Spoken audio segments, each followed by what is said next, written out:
Saving money no longer works today. A lot of us don't understand as to the reason why.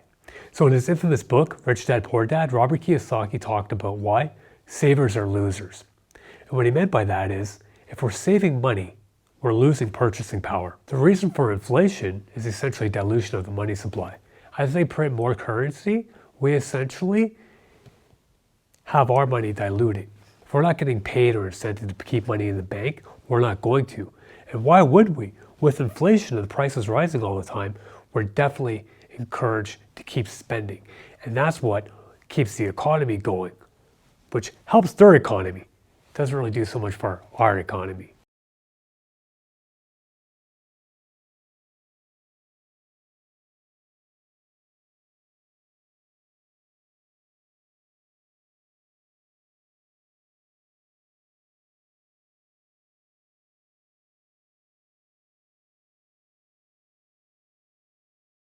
Bitcoin has a fixed supply and there's no central control over it. It's held on a distributed ledger, meaning that we're all our own bank. Bitcoin will hold its value. And for money to work, that's one of its key functions, it needs to be a store of value. Fiat currency does not do that very well at all.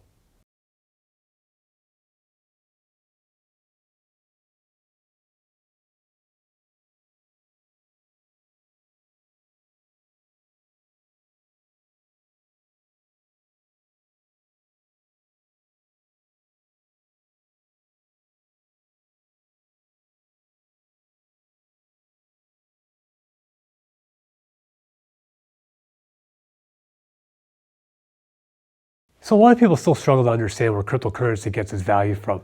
And I understand because it's strictly digital, which is not what we're used to. We're used to something that is tangible and actually seems to have intrinsic value, like gold. The thing is the money we use today is not backed up by anything. It used to be until 1971 when Nixon took us off the gold standard. Now it's strictly a fiat currency. And what that means is by decree. Hear ye, hear ye. It only has value because the government says it has value.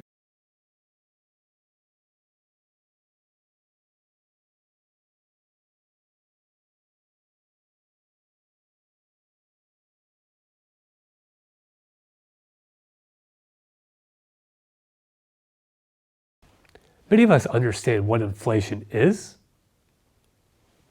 We assume it to be rising prices. We don't understand the causes of inflation. And what happens is when the government prints more money, we have more dollars chasing fewer goods, which causes the prices to rise. So basically, as they issue more currency, it devalues your holdings. And this is why we've been falling further and further behind. The money supply is being inflated, prices are going up, but our wages, they're not moving.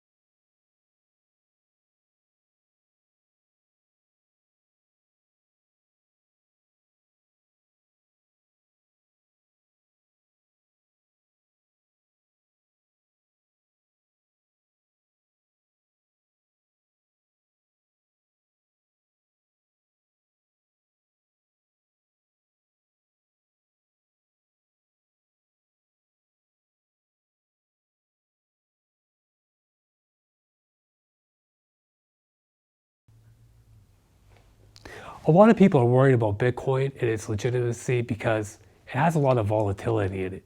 The thing is, Bitcoin's volatility has less to do with cryptocurrency than it has to do with the markets, which is comprised of people. Everything that people have something to do with is manipulated. But cryptocurrency in and of itself is completely safe and has not been hacked. People have lost passwords, wallets have been compromised, but the currency itself, Bitcoin, has never had a missed payment.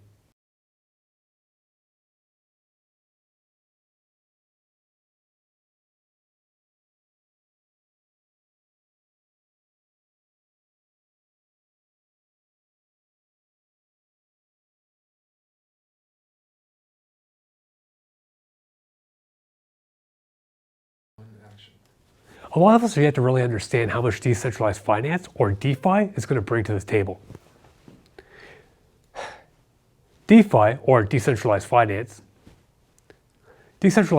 or known as DeFi, is about banking which is not controlled by anyone. Decentralized finance. This is going to be an absolute game changer. This threatens the financial institutions that charge us enormous fees to send money in remittances, to hold, cash in checking accounts, and to basically just, do everyday transactions. And apart from that, it excludes so many around the world from being banked. With cryptocurrency, anybody that has a cell phone or access to the internet will be able to be their own bank.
While a lot of us are still worried about the coming regulations on cryptocurrency, many of us don't understand why the governments aren't big on cryptocurrency.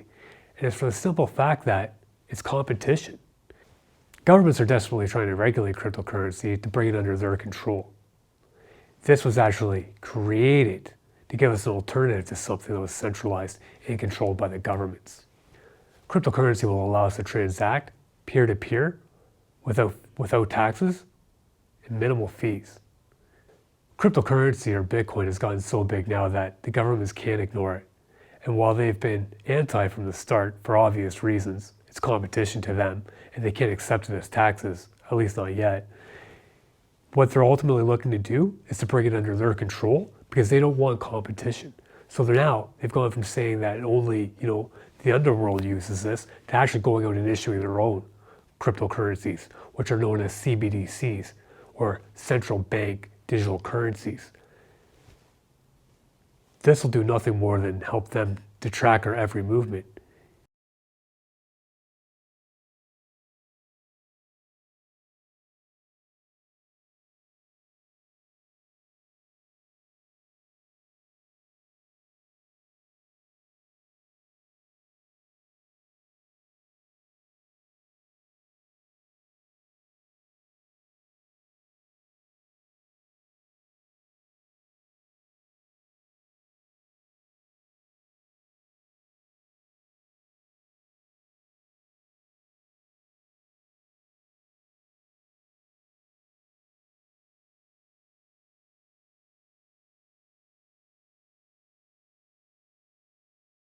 When it comes to technical analysis, what we need to realize that it's way less technical than it is psychological. When we're looking at the charts, we're essentially trying to figure out where buyers are looking to get in and out. So all of us know and understand that supply and demand is the end-all be-all to economics. So when we're looking at the charts, this concept is going to be called supply and demand, or support and resistance. A really simple way to think of this is a floor is support, and a ceiling is resistance. So what we're looking for is when the prices fall, where are we going to find that support? Where are we going to find willing buyers? And when prices are rising, what we're looking for is willing sellers. Because once we get there, we're going to run into resistance or a ceiling.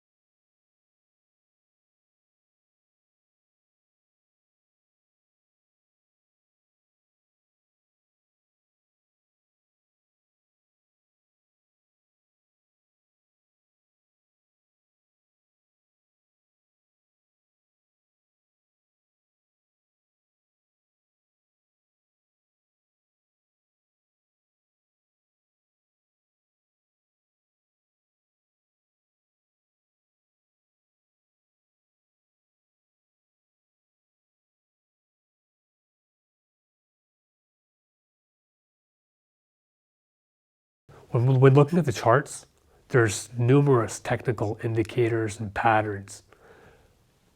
Most people overcomplicate it. What really tells you what you need to know is price action.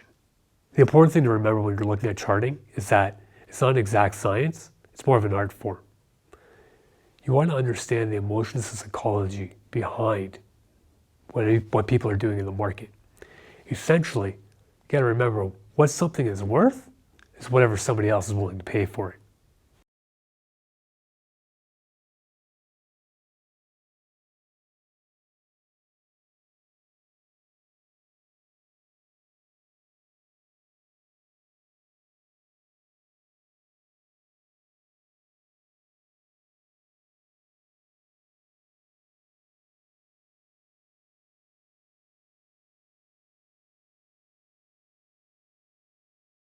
Charting or technical analysis allows us to understand what the perceived value is at any given price. And because we're emotional creatures, the charts will form patterns which will tell us the sentiment of buyers and sellers, also known as bears and bulls. So just remember, when you're looking at the charts, you're not really looking for as much as the technical side as to how people feel. And remember, it's an art, not a science.